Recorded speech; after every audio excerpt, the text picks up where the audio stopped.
글로벌 외신센터입니다. 말씀 주신 세 가지 내용들 위주로 오늘도 김민아 캐스터와 함께 체크해 보겠습니다. 어서 오세요. 안녕하세요. 네, 첫 번째 소식부터 저희 살펴볼게요. 일단 미국의 신규 주택 판매가 좀 급감하고 있는 가운데 이 주택 시장 분위기가 좀 얼어붙고 있는 것 같거든요. 소개해 주시죠. 네, 그렇습니다. 로이터 통신 보도 내용이고요. US new home sales tumbled to 6.1 two-year low, prices still high. 네, 이번에 주택 판매 지수가 어떻게 나왔는지 자세한 수치 살펴보겠습니다. 미국 상무부에 따르면 지난달 신규 주택 판매는 51만 1000채로 지난달보다 12.8% 급감했습니다. 이렇게 미국의 지난달 신규 주택 판매가 전월 대비 두 자릿수대 감소세를 기록한 건데요. 집값도 10년 만에 하락을 했습니다. 미국의 부동산 시장 둔화 흐름이 더 뚜렷해지게 되면서 경기 침체에 대한 우려까지도 더 커지고 있는 분위기인데요. 미국 연준의 공격적인 긴축으로 이 주택담보대출 금리가 급등하게 되면서 많은 사람들이 지금 금리 부담감을 안고 있기 때문에 주택을 구입할 수 있는 여력이 줄어들었기 때문입니다. 또 여기에서 코로나19 팬데믹 이후 집값이 고공행진을 하게 되면서 수요까지 둔화가 되고 있는 상태인데요.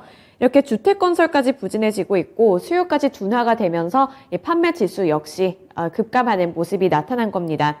이렇게 미국의 신규 주택 판매는 2020년 8월에 104만 채로 정점에 도달한 뒤에 하락세를 나타내고 있고요.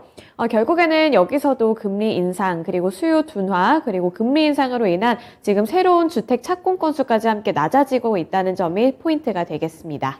네, 이렇게 수요도 좀 줄고 있고 착공 건수까지 줄어들다 보니까 주택시장이 조금 침체 분위기에 접어드는 것 같습니다. 금리도 올라가고 있기 때문에 이런 부분들 유의해서 이런 경제지표 뉴스들 체크해 보시면 좋겠습니다.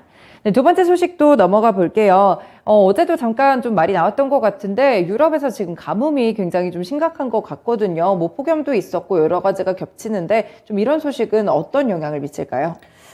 네, CNBC 보도 내용 가져왔습니다. Europe is experiencing its worst drought in at least 500 years. 네, 말씀하신 대로 지금 가뭄 때문에 또 유럽은 고통을 받고 있는데요. 이 때문에 어떤 영향력이 초래가 될지 또 이 부분이 관건이 될 것 같은데 우선은 좀 중요한 발언부터 살펴보도록 하겠습니다. 요하네스 바르게 EC 대변인은 지금 가뭄이 최소 500년 동안 최악일 수 있다고 평가했습니다. 이렇게 유럽의 3분의 2가 가뭄의 위협을 받고 있는데요. 유럽 대륙의 47%가 이 토양 수분 부족에 시달리고 있습니다. 지금 상황이 굉장히 심각한 게 최소 500년 동안 최악일 수 있다는 부분에서 좀 드러나는 멘트였는데요. 보고서를 통해서 이렇게 살펴보면 토양 수분 그리고 식생 스트레스 모두 심각한 영향을 받고 있다면서 앞으로 몇 달 동안에는 조건이 개선되지 않을 수 있다는 좀 암울한 전망까지 나온 상황입니다.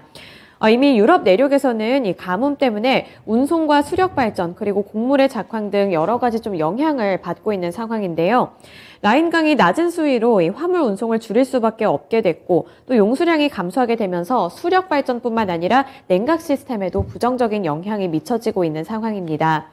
특히 올해 곡물 수확량이 지난 5년의 평균치보다 16%가량 줄어들었다고 하고요. 또 대두와 해바라기 수확량도 각각 15% 그리고 12%가량 감소할 것으로 예상된다고 봤습니다. 이 보고서에 따르면 가뭄 위험이 증가하는 나라들로 독일과 프랑스, 영국 등 12개국을 꼽았고요. 또 상황이 가장 악화되고 있는 지역으로는 올해 봄 가뭄부터 영향을 받을 이탈리아 북부, 그리고 프랑스 남동부, 헝가리, 그리고 루마니아 일부 지역을 꼽았습니다. 올해 폭염에 시달린 영국 쪽에서는 앞으로 몇 달 동안 이 수자원을 주의 깊게 관리해야 한다고 나선 만큼 지금 가뭄 때문에 여러 국가들이 타격을 받을 것으로 보고 있고요. 곡물 그리고 수력 발전 뭐 이런 쪽에서도 지금 차질이 빚어지고 있기 때문에 이 부분을 좀 잘 지켜봐야겠습니다. 네, 이렇게 가뭄이 오게 되면 단순히 날씨뿐 아니라 곡물 생산도 어려워지기 때문에 곡물가를 들썩이게 할 수도 있고요. 물류에도 좀 차질이 생길 수가 있습니다. 여러 가지 리스크들이 점검이 좀 되는데 일단 이와 더불어서 확실히 원유 쪽에서도 좀 소식이 있는 것 같아요. 사우디아라비아 측에서 감사한 소식을 좀 내놓게 되면서 오늘 유가도 또 3%대로 올랐거든요. 네. 이 소식은 어떤 건가요? 네, 어제부터 좀 들썩였던 뉴스 같은데 이번에 뭐 정유 관련해서 오펙 쪽 그리고 사우디 쪽에서는 다시 한번 입장을 내놨습니다. 이렇게 사우디아라비아와 산유국 협의체들의 일부 동맹국들이 감산 가능성을 시사했다고 이렇게 보도를 한 건데요. 사우디가 주도하고 있는 석유 수출국 오펙과 러시아 등 비오펙 산유국들로 이뤄진 오펙 플러스 협의체는 8월 초에 9월 증산 규모를 10만 배럴로 기존보다 대폭 축소한 바 있습니다. 하지만 이미 사우디 에너지 장관과 일부 오펙 회원국 관리들이 경제 불확실성에 따른 시장 안정을 위해서 감산에 나설 수 있다고 시사하고 있는 건데요. 이번에 이 빈살만 사우디 에너지 장관은 오펙 플러스는 유연성을 갖고 있다고 강조하면서 도전에 대처를 하고 또 언제든 여러 형태로 감상 등을 포함한 지침을 제공할 수 있다고 말했습니다. 결국에는 요즘에 유가가 다시 올라가고 있고 에너지 가격이 치솟게 되면서 인플레이션이 심각해지자 여기서 좀 잡는 것에 나서겠다고 발언을 내놓은 겁니다. 네, 이렇게 전반적으로 에너지 가격이 오를 만한 이런 소식들이 상당히 많이 나오고 있습니다. 유의해서 체크해 보시면 좋을 것 같아요. 네, 세 번째 소식 마지막으로 넘어가 볼게요. 아이폰 14 다음 달에 좀 공개가 될 것 같은데 애플이 일정을 좀 내놨잖아요. 뭐 중간에 좀 차질이 생기고 있나요? 네, 그런 것 같습니다. 일단 애플 쪽에서도 여러 가지 리스크를 안게 되면서 새로운 조치, 새로운 방안을 지금 모색하고 있는데요. 바로 기사 멘트부터 살펴보시죠. 네, 애플이 다음 달에 공개 예정인 아이폰 14를 인도에서도 생산할 것으로 보입니다. 새로운 아이폰 출시 이후 2달쯤 지난 시점부터 인도에서 생산에 돌입할 것으로 보인다고 보도했는데요.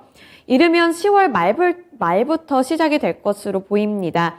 애플의 최대 협력 업체인 폭스콘은 중국 내 부품을 인도 남부 외곽의 자사 공장으로 보내서 아이폰 14를 조립하는 방안을 연구 중이라고 밝혀왔는데요. 블룸버그 쪽에 따르면 당초 애플과 폭스콘이 인도와 중국에서 동시에 생산을 할 예정이었지만 당장 올해는 어렵게 됐다는 판단을 내렸습니다. 신제품 보안 문제 등 여러 가지 현실적인 여건을 감안을 했을 때 우선은 이 중국 내 생산에 집중을 한 뒤에 인도로 옮길 계획이었는데 이 부분에서 좀 변동이 생길 수도 있겠는데요. 애플이 인도에서 아이폰 14 생산을 추진하게 되는 것은 새로운 모델 출시 초기에 생산이 수요를 따라잡지 못하는 기간을 단축시키기 위해서라고 분석이 되고 있습니다. 그리고 현재 애플의 중국 내 생산 비중은 95%로 3%에 불과한 인도에 비해서 절대적인 비중을 차지하고 있는데 여기서 이제 인도 시장에서 공장을 세워서 이제 만든다는 소식이 새롭게 전해져 왔습니다. 네, 중국이 최근에 좀 제로 코로나 정책을 펴게 되면서 생산이 많이 불안해지다 보니까 확실히 생산지를 다변화하는 작업들을 걸치는 것 같고 그 중에 하나로 인도를 좀 선택한 것 같습니다. 추가적인 소식들 또 전해드릴게요. 이렇게 세 가지 소식들 김민아 캐스터와 함께 봤습니다. 고맙습니다. 지금까지 글로벌 외신센터였습니다.